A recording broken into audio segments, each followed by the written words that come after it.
I want to get something out of this. I've paid $250. I want to be engaged. Well, I think that's the thing. If you go and see a specialist, in the medical field, pay for good advice. Accountant, dentist, anything. You're gonna pay for good advice. Like, it takes a certain person to obviously buy an old heritage building, know that they can't change the facade or the paint. There must be a lot of rules and regulations. Look, there are, but funnily enough, I reckon 80% of our clients, when they buy a property, don't necessarily know it's heritage listed. No clue.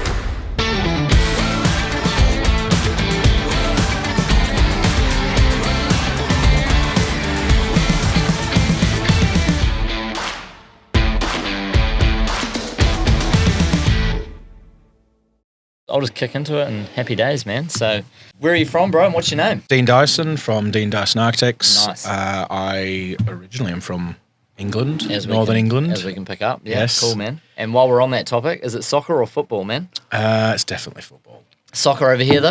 Yes, it is. Yeah? It is. Okay. It is. So, what about your kids? How do they adjust soccer and football? Do they get picked on at school if they say football, not soccer? No, I coach my son's soccer team, Yeah. and which is a lot of fun. And yeah, you just adapt. You know what I mean? If cool. you say football, people think you mean Aussie rules, so you got to call it soccer. Yeah. Do you follow any other sport or just soccer? I follow a bit of golf, play a bit of golf. Yeah, cool. What's your handicap? Do you have one? I do. I'm off 7. Yeah, nice. Good I'm off stuff, 7. man. Although I've not played in about 8 months, so that's probably a glorified 7 right now. Glorified 7. But I just enjoy. I just go for a hit and enjoy it. But look, to be honest, I've always been sporty. Yeah, nice. So when you can just watch anything. I'm a tennis player. I love golf, but the thing I hate about golf is I love driving, but if I fuck up my drive, I've got to wait about 25 minutes before I can do it again.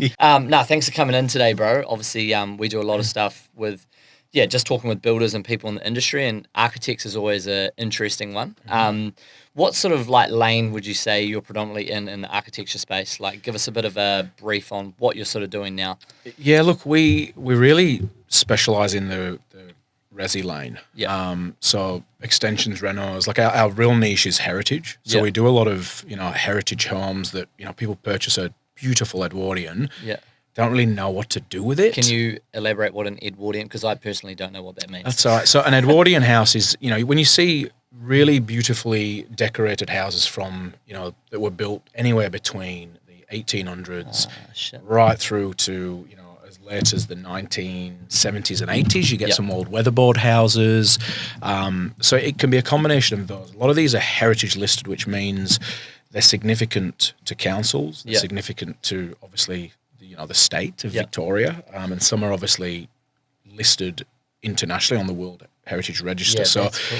It just means that there's a lot of restrictions around what you can do, can't do, how much you can transform them. Some of them are as heavily controlled as you actually can't change the paint color of the house. When you say there's like a world list, if you know, how many roughly are in Melbourne? Do you have any rough ballpark? Look, I wouldn't actually know exactly how many are in Melbourne, but there are quite a few. Are we talking 10,000, 20,000? Probably not that many. Okay, cool. Yeah. But like to get on the World Register, there are a couple of farms. I know there's a farm in Tasmania that's on the World Heritage Register. Again, it's just significance. It's just historical significance, and I think sometimes even when properties aren't heritage listed, but they were built, in a period and have a particular style, just keeping them rather than taking this approach of just demolishing everything and building something new. Something quite nice about that restoration process. I feel like that's a game we're in nowadays, knock over one beautiful villa that's got a huge section and slap up 5 cheap shit townhouses, Yeah, look, it is happening a lot, but also I think even, there's not, look, you either really appreciate the old styles and the history and the effort that someone went to. Yeah, man. We're doing a house at the moment in Parkville, and it was built in like 1870. Yeah, wow. Which is, amazing, and it's the history that it went through. It was a shop front, and it's gone. There was a family that lived there, and it's a stunning building. Yeah. And you want to preserve it, but also you understand that someone wants to live in that now. Yeah. And back then they didn't have all the modern technology that we do for heating and cooling. Yeah. Which is exactly why they designed it the way they did. Yeah. So you kind of want to almost pay respect to that, but also be really cool and make it, so that someone can live in it and enjoy it today with the mod cons and the things that people want and like. Yeah, it is cool, eh? Like you go into a building like that. I remember during my apprenticeship, and even you would just, rip off some wall linings and you'd see newspapers from like 1980 and shit. And obviously 1980, that was only my time, but imagine ripping up a house that was built in the 1800s and seeing like 1880. It'd be like, Jesus, what happened back then? Overwhelmed by pricing jobs well into the night, feeling clients' pressure waiting on you to deliver estimates. Are you enjoying any kind of life outside of work? RapidQS wants to help you nail wins consistently, building momentum within the amount of jobs in your pipeline. Gain today by getting accurate pricing, receiving client confidence, and especially getting onto the job. RapidQS is your go-to for pre-construction estimates. We guarantee a quick turnaround within 24 hours with a proposal, making it super easy to work with us. Just send a pack of information via email, include plans if you have them, or just a scope, any images, and of course labour rates, whether it's labour only or a full takeoff. And you know what? We'll do the rest. Gain momentum today with RapidQS. Get in touch now and start enjoying your life outside of work. You're sort of layering history. So instead of just, removing one component and going, oh, we don't really like that, let's just remove it. Yeah. Build something now. Yeah. If you kind of have that mentality for everything, well, you're just basically destroying everything every 30, 40 years and then rebuilding. And there's no sort of legacy that ever gets left. Yeah, no heritage to anything, no. 100%. There's no history. Like history just gets deleted. So I think, for us, it's really a lot of fun when you look at something, and particularly for our clients, they go, well, that was a period in time, and now this is our legacy and our transformation of this building. So it sort of goes through these time periods, which is really cool. Yeah, I suppose, man, you must deal with a real typical type of client to do those kind of projects as well, hey? Like it takes a certain person to obviously buy a old heritage building, know that they can't change the facade or the paint, and then they're like, oh, let's do a renovation. Like there must be a lot of rules and regulations. Look, there are, but funnily enough, I reckon 80% of our clients, when they buy a property, don't necessarily know it's heritage listed. No clue. The ones that are lucky enough to call us first and be like, oh, we're looking at this property, what do you think? We at least talk them through what they're about to do, and they go, oh shit. Yeah, okay. But they're comfortable with it because they go, well, can we do what we're looking at doing? And you sort of go, yeah, you can do that. That's okay. You don't stress. You can buy it. Yeah. We'll figure it out for you. And that's really what we've become well known for is just being able to really deal with very complex sites and work with councils to get really good outcomes that benefit our clients, but also benefit, the history of the building and the council's requirements as well. Yeah.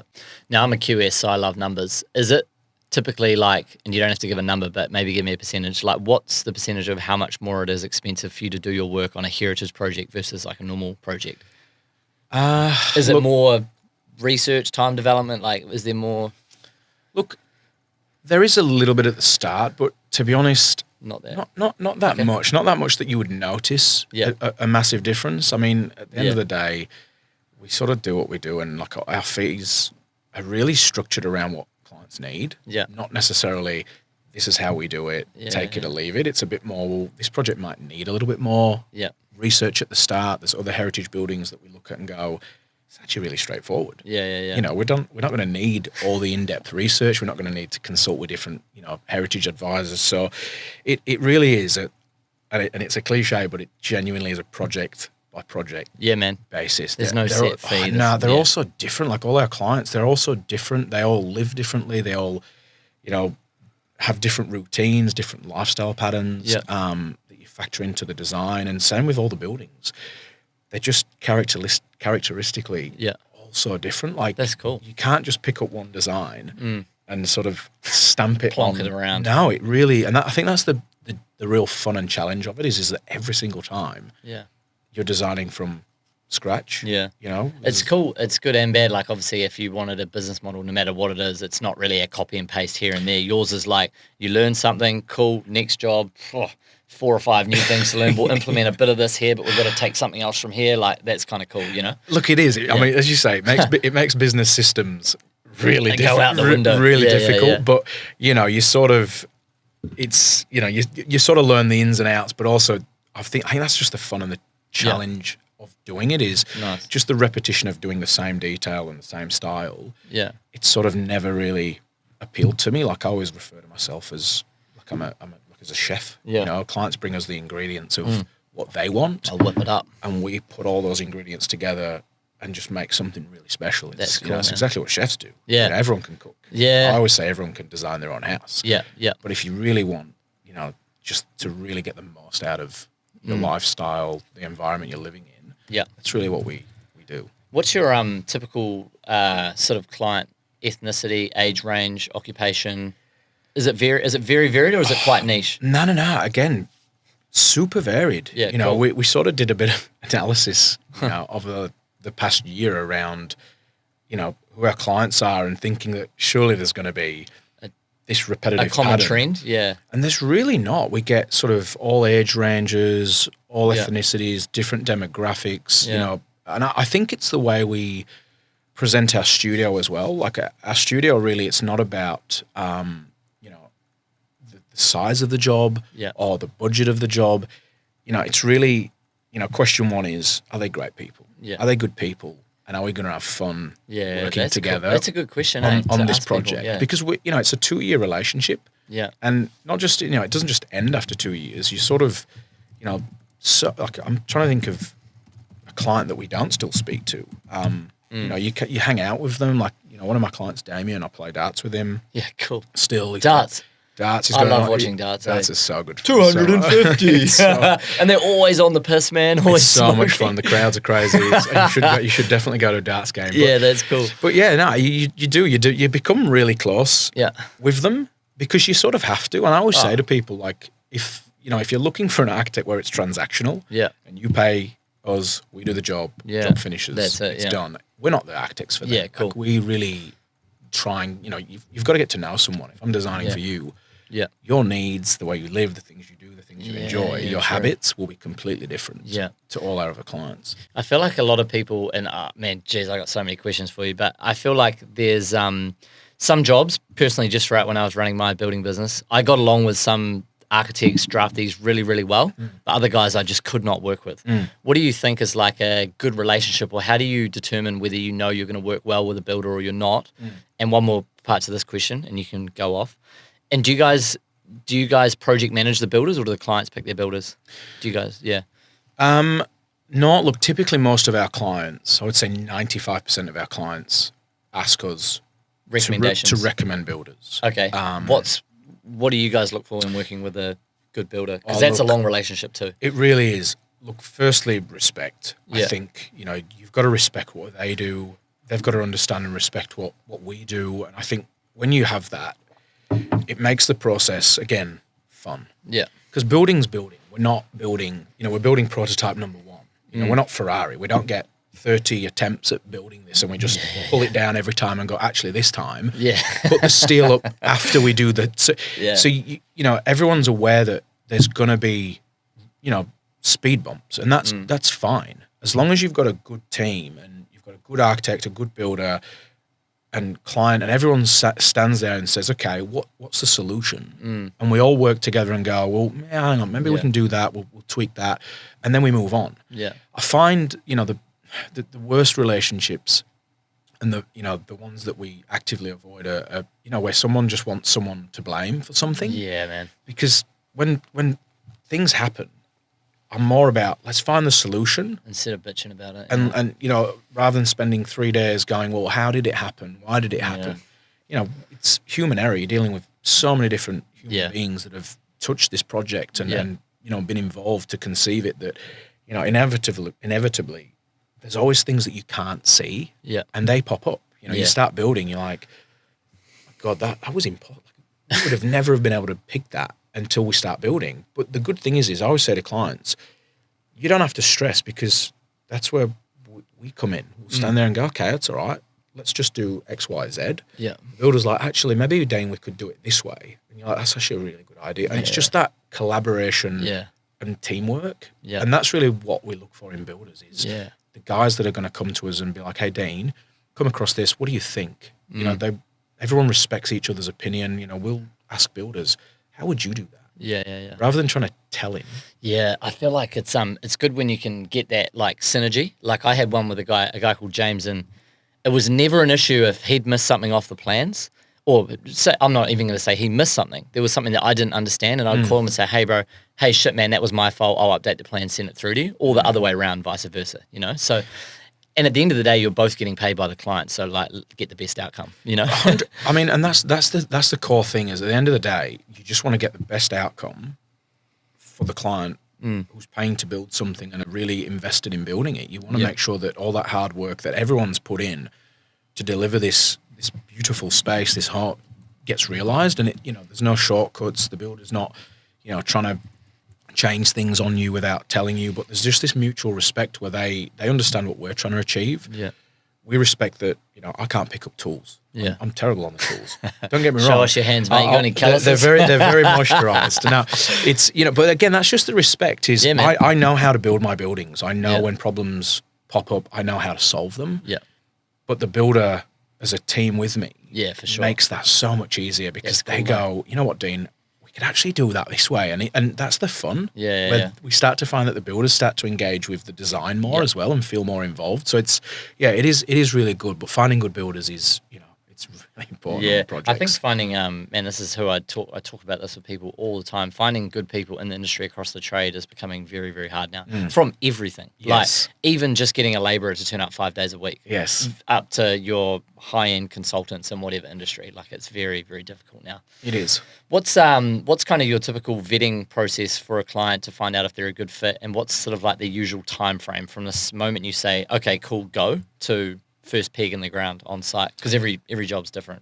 Yeah, again, it does depend on the size of job. I think, look, we do a project planning consultation, and you know, when I first started, I would meet with clients and show them what we did, and you know, you sort of focus on how good, you know, our work is and things like that. But then you realize that actually it's not really about me. Like, I know what we can do, I know what we do, but it's really about them. So then we started just doing a project planning consultation, which, you know, is for us is a $250 meeting where... Yeah, good. I like that because I love it when people charge for their time up front. I think it's important. I feel, you know, for us, you know, giving people good advice and paid for advice, for me, there's value in that. I'm not, you know, we're not sitting there trying to lure them into doing a project or convince them that this is a good thing. That, you know, some clients come into us and I say to them, you know, look, this meeting, it's not about designing. It's not about jumping feet first into this, because I don't advise anyone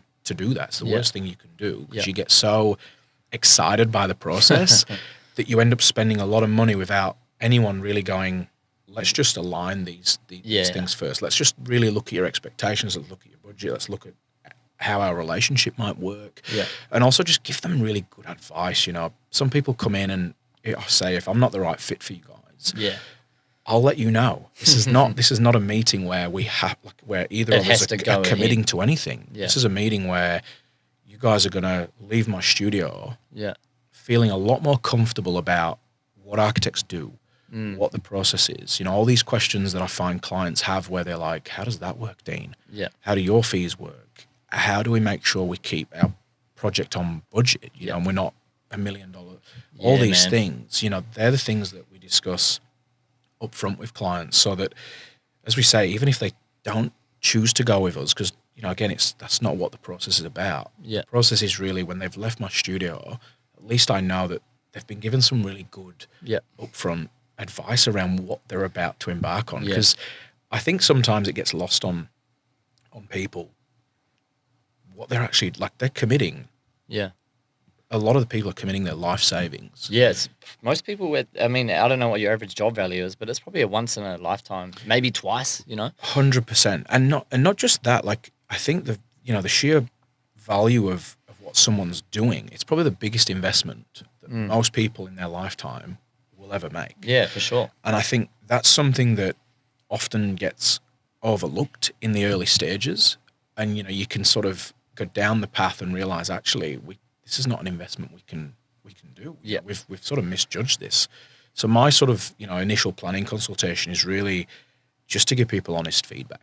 And say, you know, look, if you need to wait, I think you need to wait. Or if I think we would struggle to deliver that project within that budget, we'll communicate that to people. And it's really, you know, often then when you start designing, at least in that little next phase where we start sketching some ideas, that's really where they're already starting to think, okay, let's align the brief and the budget so that we can actually make this project realistic. Because in all honesty, it's a waste of our time and the client's money. And that's good if you're getting them to pay that small fee up front anyway, because, I mean, there's no point in taking free meetings and then they're kind of half-ass, half in and out. They're like, I want to get something out of this. I've paid $250. I want to be engaged. Well, I think that's the thing. If you go and see a specialist, you know, in the medical field, you pay for good advice. Accountant, dentist, you know, anything. lawyer, you're gonna pay for good advice. And I think anyone that wants free advice, lots of people out Wrong there person. that'll give it. But for me, I think it's really about giving people honest opinions and views on the industry and where we're at. Love talking about the money and the QS side of things. How often do you guys talk budget in the first consult? Do you try and give ballparks? Oh, we don't give ballparks because we don't have a design. But what we do is we give them, you know, square meter rates of realistically where our projects tend to sit. Okay. You know, so we'll say to them, you know, look, our projects typically sit between, you know, $5,500 to $7,000 a square meter. Yeah. So whatever it is we're thinking of doing, I see. These are some sizes that you're looking at. So if, you know, hypothetically someone comes and, you know, they want, you know, a 900 square meter house, sorry.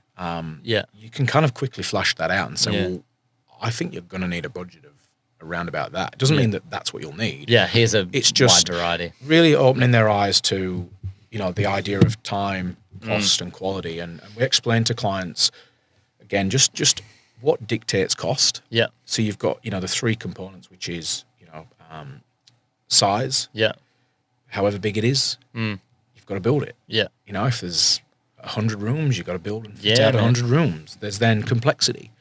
And people often think of complexity as cantilevers and crazy shapes. And whilst, yes, that is complex, the basic stuff often gets overlooked. You know? I feel like so much stuff get missed. Like, you know, if it's a tight street in Melbourne, you've got to worry about power lines, wrapping them, traffic management, blocking off a road. Correct. Fucking shit access, like. Poor access. But even down to the design of, you know, clients will be like, I want 3 meter ceilings. That's awesome. Yeah. But height in relation to boundary, can we do that? but fitting that out, like that means taller windows. Yeah, man. You've instantly gone to custom windows. So just, you know. Yeah, little things. Little things like that. Well, they're big things, sorry. Well, they are big things. And the problem is when you add them all up, they really spit out this high number. And I think they're the things that we try and explain to clients early on is complexity is not just about, you know, the crazy shape of the building. It's real simple things, you know, of dealing with, you know, different height ceilings, next floor levels, voids, you know, things that are really lovely in houses, but also they do add cost. And then, I mean, the third one is just your finishes. Yeah. You know, that's the biggest one, really, when you get to the end and you look through, you know, I mean, tapware alone can vary between $10,000 and $50,000. Yeah, joinery is the same. So it's really what type of finish you're then looking for. When you sort of give those rough square meter rates, like at some stage, are you working with a builder to roughly get those numbers? Do you sort of have rough past projects that you know what that came in at? Do you contact the builder and say, hey man, can you give us a rough rate? Like, how do you sort of, is that just, obviously every company's got IP and they roughly know, we do as well. Yes. How do you sort of determine ballpark meter rates? Look, ballpark meter rates is purely on, it's what's getting built. Yeah, okay. So it's coming fresh off being built, you know, and you look back and go, well, what was that built for that square meter rate? You know, you look back 4 years ago and what you could build for then versus now is massive. And I think trying to just keep up with that and make sure you're giving people relevant guides now to today's market is really important. But in that first instance, so the first sketch design that we do, we'll use like a costing software that we, you know, adopt, and basically that will give us a low, a medium, and a high. Yeah. And what we've done is calibrate that over time so that, you know, that midpoint is really, it aligns with past projects. And we're not talking from 4 years ago. We're talking projects that are being built right now. Yeah, cool. That have literally been priced by a builder. Who's updating that? Is that an Australian software? Like how So it is an Australian software. What's it called? It's called ProCalc. ProCalc, yeah. And it gets updated, I think, don't quote me on this. No. but I reckon it would 6 be months? no. It gets updated, I believe, either weekly or monthly. Holy shit! They're constantly. Where are they getting that data from? So they're getting that Builders, data from builders, like what I do, but they've obviously got access to over 100 builders who are all building in different states around Aussie, Australia. And is it a subscription model? It is. How much is it? Ballpark, like I'm just interested. Good question. $100. I should know. No, it's more than that. Okay. It's a yearly subscription. Yeah. It's in the thousands. That's real good info for concept planning and just like if you're a builder and you're quoting 200 projects a year, you win 20 of them. Each job's $1 million or 500K. Look, for us as well, it just gives us confidence because I think that's the biggest thing when you're designing. You really want to make sure that the direction that we're going to take from the early outset is achievable. Yeah, there's nothing worse for us, for a client, for anyone, than realizing your project is just nowhere near what you expected it to be. And there are obviously factors along the way of things get added in, or there's things that the client might go, oh yeah, just put that in, it's fine. And I always until they see the invoice. Well, and I always say to clients as well, it's your money. Yeah. It's not my money. Yeah. So you can spend and you can have whatever it is you want, but as long as we're having meaningful conversations about it, and you're aware that these things will cost a certain amount, then we're happy to design it. But what we don't want to do is keep just saying yes, that's fine, without really having meaningful conversations. So I honestly think that every meeting you have with a client, there should be some form of conversation about budget. Absolutely, man. Without doubt. Absolutely. So I have a bit of a common thing here, and I get a lot of messages on Instagram about this, and if I post stuff about architects, don't take this the wrong way. Architects only care about what looks good on their website versus budget. But you sound very budget conscious, which is good. Yeah, look. Because I feel like a lot of architects are just like, oh, fuck, this will look good on Instagram. We'll just chuck that in. And look, obviously there is a bit of that. You want your architecture to look good, but you want it to be achievable. Yeah. Otherwise, it's not going to go on Instagram anyway. Well, that's what I'm saying. What's the point? So I think, I always say, like, as a studio, we're a very empathic studio. Like I empathize with our clients, and you want to deliver just the absolute best for them. And I approach every project as if I was either designing it for myself or my own personal family. And I look at my clients as my family and go, if I was to give my parents this advice on this very scenario, or if I was to give my own advice to myself and this was my money, what would I do with it? How would I spend this in the best way possible? Yeah. And that sort of formalizes the advice that you give to a client, because that's really what they want from you is just honesty. Honest advice, a genuine nature that I always say to my clients, I want you to always understand and know that whatever advice I give you, it's not because it benefits me in any way. All our fees are fixed. We don't do any percentage work. Yeah, cool. Everything is fixed. Fixed fee. Because that way our clients can complicitly trust everything we say to them, because there's no profit. No, There's no kind of incentive for me to give them like a real estate agent trying to raise the cost so they can up their 2%. Correct. Like me saying to them, oh yeah, increase that, put that in, put this in. When you're on a percentage fee, my sort of thing with that is well, how do my clients trust me when, if the build project goes, if the cost of the project is higher, I make more money. Yeah. It doesn't make sense to me. So all of our model, everything we do is designed around understanding the project up front, so we can give them a solid fixed fee. We know what we're doing, they know what they're getting, and every bit of advice that I give them, they can trust it 100% that I'm giving them the genuine advice, not for any other reason other than I think this is the best thing to do for you guys. Yeah, good play. Have you had, obviously, I don't know how often you guys get approached by builders, but I know every builder's like, oh, we need to call more architects to drive more business. How many builders approach you guys roughly on a monthly basis? And have you ever had a project where a builder's let you down and you've got to say to the client, shit, I referred you, this guy hasn't gone well? Or have you been pretty lucky? Oh, look, we've been fairly lucky. The projects that I think where we have sort of been let down a little bit, and it's not let down, just things just don't seem to pan out the way they're going to, tends to be life, yeah. from our clients have selected a builder and we didn't know them. So, that relationship, you're sort of trying to form a relationship. Yeah, you've got to have synergy, man, because there's a lot of on-site discussions, especially at your level of design, between builder and architect. Correct. So that's probably the only time we've had issues. And they're not massive. Again, you overcome them. Yeah. But, we've been quite fortunate and, Nice. in terms of what we've got. But, yeah, we get quite a lot of builders that contact us and, say, can we quote your work? And, we're really interested in working with you guys. More so now than sort of previously. But, it's becoming more common. Prevalent. Yeah, interesting.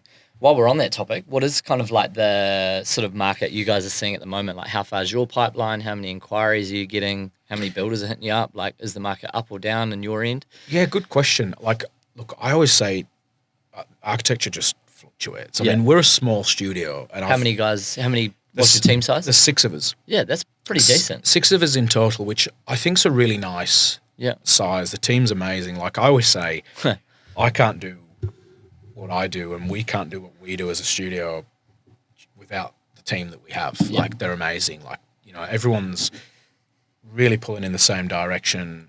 Everyone shares the same values, which is really important. But I think, in terms of pipeline, we always tend to be around sort of 3 to 4 months out, which is really good. I mean, sometimes we might stretch out to kind of 6 to 7. Yeah. But we sort of always find that we've got one availability within that 3-month period. Just kick something else off, yeah. Well, because typically what happens is projects will go into town planning. Yeah.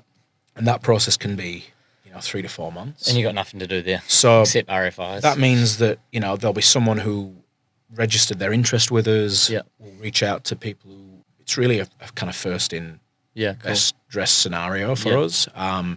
Because I think, as a team, I'm involved in every project because that's what I enjoy. Yeah, man, that's cool. I enjoy meeting with the clients. I enjoy being face to face. So Does some of your staff go, "Fuck off, Dean? Let me do it, man. I'm all over this shit." You know what? They probably do. They probably do when I'm not around. Yeah. Now, look, as I said, the staff, they are the ones doing it. We're all collaboratively sharing ideas. Like, I don't go off into this room, draw something, and pass it to the team and be like, draw it up. Yeah. It's a real, like, I rely on their ideas. Yeah, cool, man. That's why you've got people around you. Yeah, absolutely. I'm not the guy that has to come up with the idea. No, you're only 30% of the whole cog. 100%. Yeah. So if as a team, you might have 2 people, working hard on a particular idea or a design, but then we'll run it out, print it, pin it up on the board, and just have like a really good session with everyone. And that's Nice. down to our admin assistant, the interiors team. Cool. Everyone will get involved because I think it doesn't really matter what you're doing in the studio. You're sort of around the creativity, and I quite like. Yeah, it's your brain's bouncing off all these different 100%, things, and going, and everyone has a very different perspective, which is really, really cool because you might what we tend to find that happens is we'll design an initial idea or a concept, but then when the team looks at it, because they're very fresh and it's the first time they're seeing it, they'll see things that when you're so heavily involved in something, you get quite absorbed in the detail. Yeah, man. Whereas they just come in at it going, outside have we thought about that? Like, why don't we just curve that whole window and open up the whole garden space? And you're like, that is an awesome idea. Yeah, you architects think in a different way, man. And being from Melbourne and probably all coffee lovers, and, So yeah, it is cool. It's really cool. It is really cool. It's really cool. And I think collaboration for me is, a lot of people use the word, I think, very flippantly. They'll say we collaborate. Yeah. I think true collaboration is really everyone sharing ideas. Yeah, man. It's not just about one person.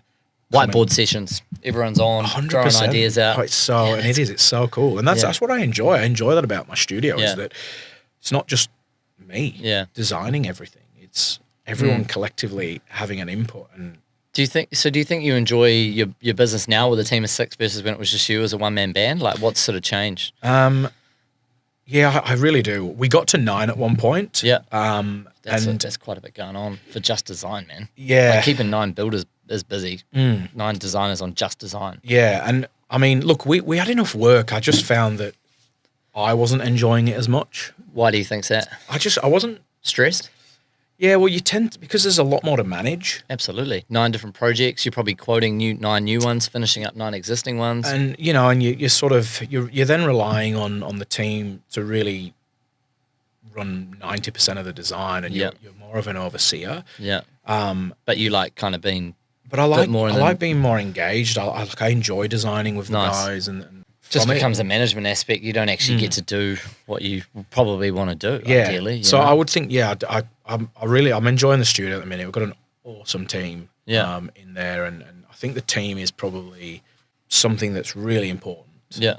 For the studio, it's about people's personalities and really putting together just a solid team. I mean, we have lunch together every day. Yeah. What's your culture sort of like? What do you do if you Oh, it's all like we really encourage everyone. Nice. Like a family. Like we go to all the events together. So if we get nominated for an awards, we pay for everyone to go. It's not just the person who designed it, who was inherently most involved. Like the whole team goes. Yeah, cool. And again, it's just an event. It's about acknowledging the project, because I guess everyone at some point will have had a hand in a project. Yeah. Whether it's just an idea, whether it's just reviewing something for someone. Yeah. They'll have had an involvement in it. Yeah. It's not a one person. No, it's not. And I think that's really nice that everyone feels engaged and part of that. We'll go to events together. Like I said, lunchtime, we have lunch together. We play darts in the studio. I always wanted my studio to be a place that people enjoyed coming. Like I'm sure you've had a job. Yeah, man. Where on a Sunday you're going, I really don't want to go to work tomorrow. Yeah, it sucks. I just never wanted that culture in my studio. Yeah. Because I just think if people are turning up happy and engaged, they're gonna do their best work. Yeah. But if they're turning up anxious, they don't quite know, have I messed up something? Yeah. And I always say to people, walking on fucking eggshells, that's what they're going to feel like. Exactly right. And the studio, it's not about perfection, it's just progression. Just every day, we say to the team, every day, every week, just if we can just do one thing slightly better, nothing's ever going to be perfect. Yeah, for sure. But just as a team, if we just improve a little bit every day, a little bit, compounds 5%, it just makes everything better. So that's kind of how we run. Yeah. What were you like at school, man? Were you like an academic? Were you obviously a bit of sporty? Yes. Probably like a few parties on Guinness, I was. What were you? Yeah. I wasn't massively academic. Yeah. I was okay. Yeah. But I found, I enjoyed. Did you see it right through? Doodling. I did see right through. I went all the way through high school. Cool. I then went on to college. So in England, you don't go straight to uni. Yeah. You go to college, and you kind of pick the subjects that you want to do. What did you do? What did I do? I did environmental science, drafting. It was like a mini architecture course. Yeah. And just really loved it. It was the first time that I felt like I actually really enjoyed something. Learning. Yeah. Up until that, I enjoyed school, I enjoyed art, and there was particular subjects that I enjoyed. But I think like everyone who goes to school, there's things that you look forward to and you enjoy. Yeah. And then there's the subjects that are part of school and you're just kind of forced to do, but you don't really want to be there. You have to do them. And I get it. Like there's a generalist kind of academic absorption that everyone needs to have. But as soon as I got to college, I just instantly started enjoying what I was doing a little bit more. Were you always quite social at school? Were you in the... Yeah, I was always social. Yeah, nice. I was always quite social. Yeah, I feel like you're quite I don't know, man. I've always felt like architects are quite introverted, but I'm getting an extrovert vibe from you. Yes, I'm pretty outgoing. Pretty outgoing, yeah, nice. I'm calming down in my later years now. Well, you're a family man now, eh? Yeah, I've got 2 kids. Yeah, nice. Two little ones. My daughter's 5, my son's 9, and that's the dream. It's really cool. It's a really cool thing. Were they born here or in England? No, they were born here. Yeah. Do you want to take them back to the old English heritage eventually? They've been. So they've I've taken my son back twice. My daughter's been once. Yeah. My parents come out here a lot, so nice. they're very well connected with it all. Is your partner English or Aussie? She's Australian. Australian. Nice. Italian Australian. She dig the accent, eh? The English accent. So that was interesting. That was interesting when I met my wife. Yeah, interesting. You know, just kind of getting used to the whole Italian culture. That was become a pasta lover now. Oh, the food is so good. Yeah, it's good. Have you been to Italy? I have. Yeah. Where did you go? Trieste and Venice. I did a project in Trieste. Yeah, I want to get into I did at uni. My final project. So yeah, I've travelled around a fair bit. Yeah, good on you, man. You know, I always find Aussies travel way better than Brits though, because you guys, I think, when you come to Europe, because it's so far away, you just go, I'm going to see everything. Absolutely. Whereas there's things that, and it's like, well, you can get bargains, but I mean, it's expensive. And 30 hours of travel, you don't want to sleep. That's what I'm saying. So you go everywhere. Whereas when you live in England, because you're like, well, I can go to Spain. It's about 2 hours away. But you never do it. But you never do it. Because you can. Yeah, it's so easy. You're like, oh, no, I'm not going to bother doing that. Yeah. Or you tend to go to just holiday destinations. Yeah. So you miss off the kind of Barcelonas, the Parises. Because you tend to be like, well, I've got a week off. Yeah. I want to go and lay on a beach. Yeah, man. You know, so it's a bit more like that. Yeah, cool. I want to go a little bit more into just some of the personal stuff, if you don't mind. That's all right. Like, what does your partner do now? What did she do? Does she have any involvement in the business? Yeah, she's an interior designer. Oh, cool. How'd you meet her? I met Linda. Linda. At a hair show. Yeah, nice. What were you doing there? So I was modelling, funnily enough. Fuck off. I know, really? It's funny. Yeah, good on you, man. That's wicked. I know. I just needed extra cash when I first got here. Hidden talent, man. I know, it's hilarious. I'm even thinking about it now. It's so funny. No, that's sick. And Linda was she was there with one of her friends. Yeah. Supporting one of her friends who had one of the hairstyles in the actual competition, cool, man. Which was really cool. And then we met, and it was, you know, when you meet people, I just think, even today, I think we sat down and we were just like, how have we ended up married, 2 kids? You know, I moved to Australia almost on a whim. Yeah. And you know, you sort of look back on life, and you know, I think life's all full of kind of moments, isn't it? And absolutely, man. And you either sort of make the most of that moment, and it was and we just, I don't know, we just really hit it off. And good on you, man. She came back to England with me, and it was awesome. Nice, really, bro. really cool. And we just sort of connected, and I always knew I was going to come back here. Yeah. Like that 1 year that I worked What drove here. you back to Aussie, you think? Apart from meeting an Aussie girl, obviously, but just the lifestyle here is, it's really great. It's fucking attractive, eh? It's really, really great. Like the sun's good, you know, even though, you know, people complain about the Melbourne weather, me included now. Yeah. Some, you know, I'm spoiled, but it's the weather's good, the lifestyle's good. You've got the beaches, the snow. It's really good. And I kind of, I don't know, weirdly, I always knew I wasn't going to live in England. Yeah. I just wanted to live abroad somewhere. Yeah, and nice. I think when I was here in Australia, I really enjoyed it. So when did Linda come and work for the business? Like, was that and when, you know, obviously you guys are married, had a kid, and then she came, or was it like straight away? Yeah, look, she's always been kind of working in the business, you know, even from its conception. Yeah. But then sort of a year in, that's when she really started to just get involved in the studio and work. And I mean, she's really, really good. Like, she's got such an eye for colour, texture, tone, you know, things that even I struggle with those. That's what you need, man. You just need experts, eh? People that just love that detail, just man. Brilliant. Like, you know, just again, the different depths of colours, and you put things together and sometimes they don't work, and, you know, a lot of people can't see why or the difference. Yeah. But man, when you really get it bang on, and the tones and textures and everything goes together, you're like, wow, it's a real difference. Yeah, that's cool. And it really makes sense. So it's, she's really good at what she does. Nice. Really Shit, she might be due for a pay rise, man. Got a few more like key questions I'd love to just go through. Like, how have you dealt with like past tough clients, man? Because everyone in the industry deals with niggly clients, and it can be pretty stressful.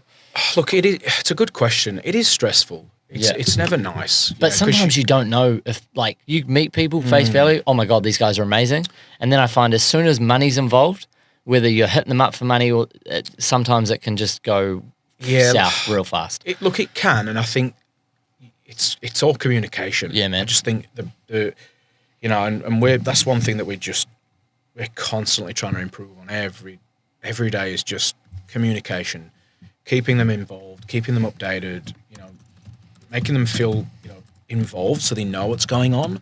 But look, like you said, difficult clients, sometimes it's just you often reflect on it and go, there's not really much more we could have done. Yeah. It's just life, eh? It's just life, you know. You try your absolute best. You do all the little 1%ers as well. I think they're important. I love that, man. 1%ers, eh? They're cool, they're really important. I think, you know, not everything is about money. And I think when you kind of have that mindset, Yeah. it just helps things flow a little bit easier. Yeah, You know, nice. like little 1%ers, like something needs to be changed, just change it. Yeah. You know what I mean? Not everything, like, you know, you sometimes look at things and go, it would take me longer to write a fee up and Yes. mess around and send Just it. fucking change it. Just bro. change it. And they're the little 1%ers that you go, you know what, there's value in those. You know, the clients really value that, your time. It's not, you know, not everything's about money. We have a rule too, man. People come back for small little variations, and I'm like, some guy, you know, they'll say, "Oh, please, you know, am I going to get charged a variation for this?" I'm like, dude, by the time I open the email, log in, change the rate from 65 to 75, and update the margin, bro, it's like 35 seconds. I might as well just respond to what you're doing. Exactly. And we're good to go. And also, I think what we're doing as well is there's a lot of love in what we do. Yeah, man. You know, it's hard to let go. Like, you want to make sure that, Yeah. because your name's on it. Yeah, and you're emotionally engaged, bro. 100%. So you know, someone comes back to you and they want to change something, or there's a different decision. You want to be engaged in that, because you know, if you don't think that it's the right thing to do, you want to be able to say, yeah, I would do this, or you know what, let's find something different. Yeah. So I think, yeah, the 1%ers massive. I think. Cool, man. Dude, what's your daily schedule like now? Obviously, between coaching soccer, kids, your partner, business, like, do you travel a couple times a year? How do you manage your daily schedule? Hectic. That's cool, man. I appreciate you being here then for an hour and a bit. Yeah, so. nah, look, it is. I think, you know, COVID taught me a lot, to be fair, about just what I wanted to do, where I wanted to be, and just my timing, you know, trying to give my kids as much of my time as I can, and particularly when I'm with them, just, you know, your brain being elsewhere. Correct. You know, so I've just little tweaks that I've made to my lifestyle and work pattern, but I mean, obviously architecture's, I wish I could sit here and say that it's a 9 to 5 job. Yeah. You go in, you switch off. Yeah. And you just don't. Your brain's always going, man. When I'm not actually working on projects, I'm thinking about projects. Yeah. What you could do differently, what you could do better, how to ever respond to that client. Correct. Even design, like ideas. You know, I'm getting a lot better now at learning when I should design and when I shouldn't. Yeah. Because if I'm not in the mood, I don't design. Yeah. Worst thing is that kind of tends to pan out when it's like 3 a.m., 4 a.m. and an idea just, you wake up with an idea and buzzy, I'm like, guess I'm up now, and that's it. You've got to draw it, because if you don't draw it... Can we go into a little bit of detail on your daily, hourly schedule though? Like, and do you have certain times of the day where you do certain things? And Yeah, so I have like design time columns blocked out where this is where I design. Nice. I've got a couple, because as I said, sometimes I've got design time and I'm like, okay, I'm going to design, but if I'm not in the mood, you need to change that around, and I'm not feeling it, I'll switch something around and I'll put different things in and swap it around. So that kind of has to balance around. Yeah. But I've got a default diary. Nice. So that literally maps out what the perfect week would look like for me. Yeah, cool. So if, you know, things are getting a bit frantic and I'm all over the place, I just kind of revert back to that and go, okay, let's just sort of look at where I should be. What have I got penciled in? Yeah. And it just helps you then work through the admin tasks, the business tasks, and then find those moments where you can that you can design, you know, because I think if you let that spiral and get on top of you, you kind of become like frantic, and instead of designing meaningfully and sitting there and really enjoying but that's the hard bit. I noticed when my hardest transition was going from I think it was like 4 guys on the tools to a project manager and just doing sales and pricing, because when I was trying to go 30% managing, 30% sales, 30% pricing, I'd miss so much in pricing. Yeah. And I'd go to Mitre 10, pick up some shit, forget something because I'm thinking about pricing. And it's like, it's so hard when you get to the business owner perspective, because my brain goes all over the show. So I'm like, I kind of refuse to price now unless it's before 7 a.m. Yes. As soon as the phone starts going, day's gone. It is hard. Like when I'm in the studio and you're obviously, you know, you're working with the team, they'll have questions, there'll be things that we're working on together. So it is, you know, I tend to Start at about 5:30. Is that your design time? Like your preferred design times? Yeah, so if I start at 5:30, that's normally when I'm in the studio. In the studio. Yeah, nice. And I'll be designing and working through ideas. How long do you roughly go for on a block of designing? Oh, it depends. If I'm on 3 hours, 4 hours. Oh, you can go the whole day. How many coffees do you sink during design time? Are you a coffee? I am. I only have two. Yeah, okay. That keeps you going. One in the morning. Yeah. One after lunch. Nice, man. And I'm good. Yeah. I'm good to go. So you can do a full 9 hours of designing, no stop. Oh, you stop. I'll have lunch and a bit of break here, but you just, because I think you're on you kind of get going. Flows, yeah. And as you get going, you just got to go. Yeah, man. I mean, that's probably one thing that my wife hates about me. Is if I'm designing, cut this bit out for Linda. Yes, and it's getting late. Yeah, and I know I'm looking at the clock, going, I know I should be going home right now, but I'm just on just things that I'm drawing. She's is like, just feeling good. Dean's back at the pub. He's on a bender. 100%. And I can see. Then she starts ringing me. She's like, "Where are you? What are you doing?" And I'm like, "I'm zoning. I'm in design mode." Yeah, because you've just got to go with it. Yeah, man. You've really got to go with it. That's probably the one hard thing about architecture is when you're designing and you're trying to be creative. Yeah. When you're really feeling it, and you're flowing, in the mood, man. You just got to do it.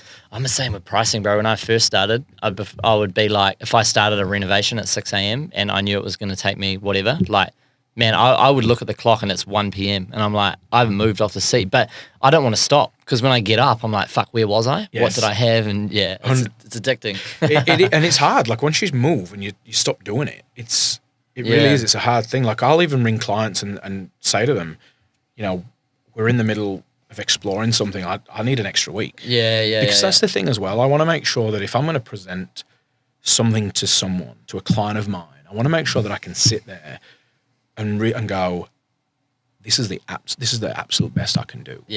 This is genuinely what I would do. I've explored all the options. I've got everything out of my mind. Cool, man. This is what I reckon is the way we do this. Yeah. It's cool. It's awesome. It responds to the brief. Versus, I can't sit there and present something that I'm not half-assed happy with. Because if I'm not happy with it, like, how are you charging a fee for it? That's your job. I always look at it with the client's not going to be happy. Like, I've got to be able to sit there and really genuinely feel the love for what I've drawn and designed. Yeah. Because if you're not, I mean, you're in the wrong industry. Yeah, absolutely, man. What's kind of the goals for the business in the next few years? Do you guys have growth on your mind? Maybe just, staying niche down, doing certain projects? What's the... Yeah, I think just, look, our goal really for the next couple of years is, I think just developing on what we've got. I don't really have much interest in growing the studio in size. I feel like if you went to 9 and you didn't enjoy it... No, I think we've really found our pocket now. Nice. And really what we're looking for now is just to strengthen our relationships with our clients. Yeah. Improve our processes and our systems and the way we do things, because I think there's just always room for that to get better. Nice. And really just get this really nice pipeline of people that, again, just great people. Like some of our best projects for just clients that you go, God, they're really great people. And they still ring me and they're like, Dean, this is awesome. Like the house, when I remember designing, you were saying like this is how we would barbecue, or like friends over. And do they send you photos? Hey man, we're in the barbecue pit. COVID was amazing. So Damien was sending me photos of his family because technically they had a loophole. Sick. They had a massive park behind their house, and we literally designed this extension that runs straight down the middle, and we just took it all the way to the rear boundary. Fuck yeah. And their living room has this huge glass sliding door, steel screen in front. Yeah. And they just slide everything open and just step out into this park. That's cool, man. And so for them, you were allowed to gather in parks for COVID. True, they had a table in the park and they were like, oh, we've got everyone over. And it was. And it was awesome when he sent me that. I was just like, that's really cool, man. Yeah, it's that feeling of when clients move in and they're sharing how much they're enjoying the spaces. That's cool, man. Yeah, that's a drug.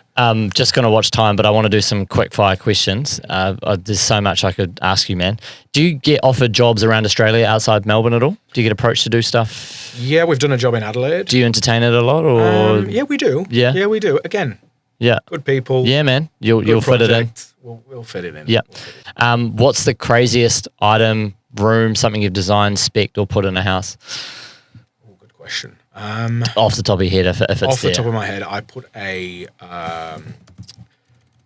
rainforest in a basement. So we Underground So in a basement, That's cool. we designed a swimming pool that waterfalled into the basement. Oh, that's sick. And when it waterfalls in to the basement, in that whole area, the basement lid is open, and there's trees in the basement that come up and grow up out of the basement. So when it waterfalls in and when it rains, you have this rainforest effect in the basement. Yeah. Again, I just really wanted to challenge the idea and the concept and the notion that a basement has to be a big hole in the ground. I'm like, why when it rains, why do we have to make it fully? Why can't we just create this amazing garden space? I mean, I'm obsessed with greenery and gardens. The more I can bring plants into houses, that's cool, connect bro. people with plants and the outdoors. That's really what we're about. And that project was really cool. And the client, was just so open-minded and really, just was like, "This is awesome, Dean. Yeah, I'm on." And he was just so trusting, and we worked everything out. And it's such a cool project. What's the coolest project you've worked on and why? Coolest project I've worked on would have to be, I think, the extension in Coburg. Just because the clients literally came to us and were like, Dean, this is all our money. Yeah, no. This is all our money, Dean. Don't fuck it up. Pretty much. And I think when we got to the end, they just really listened. Every bit of advice that I gave them, they listened to it, and just the outcome was so special. And, I still are very close. They're close friends of mine now, and they're just wonderful people. That's satisfying. Grow up, and that's the coolest project ever. I reckon that's the dream for any tradie, still being able to be friends with a client afterwards, because you just hear it so much where someone falls out over something very, very petty, and it's like, man, we've just transferred, you've paid me $1 million over the course of a year, and you're falling out over a $200 variation or something. Yeah, it's so hard. And I think that's really important as well, is just maintaining everyone's stress levels, relationship levels throughout the course of a project as well. Because I think, like you said, getting to the end and just having that appreciated value for one another and of what we've all achieved together. 2 more, man. What's your favourite sports team? Tottenham Hotspurs. Soccer? Football? In England? Yes, in England. Do you get up at outrageous hours to watch them? Yes, I do. Yeah, nice. To my own detriment. I do support my local club Barnsley as well, which is great. Yeah, cool, man. Good on you. Favourite holiday destination, and what's your next one? Oh, good question. And actually, 3-part question. Yeah. Do you switch off on holiday? I do. Yeah. Unless I get an idea and I have to, I always take a book with me. Yeah. And now my phone's awesome. I've got a little pen, so now I can just sketch on my phone. So that helps me. But yeah, I do. I've learnt to really kind of switch off, and that whatever, while I'm away, whatever happens, it's always going to be there waiting for me when I get back. So to just switch off, and I think it's important just for that kind of mindfulness and wellness of just being with my family for a little bit and giving some of them my time. Plus time flies, man. I feel like if you always just go, you think, fuck, 9 months has gone. Have I enjoyed it? Have I thought about it, or whatever? Time does fly. I would say also probably Greece is my favorite cool, man. holiday destination. Where in Greece? Anyway, I went to Thessaloniki, man. Loved it. It wasn't like one of your bougie EOSs or whatever, but I was just doing my tennis thing and I loved it. Just the islands. Like my parents go to Kos a lot. Yeah. Mykonos is great. Yeah.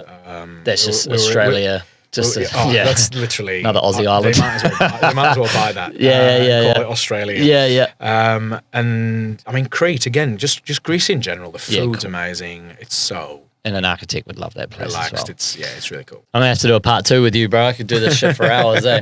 Cool, bro. No, it was good. Thank you very much for coming in. Appreciate it. No worries, mate. Cheers, man. No worries. That was good.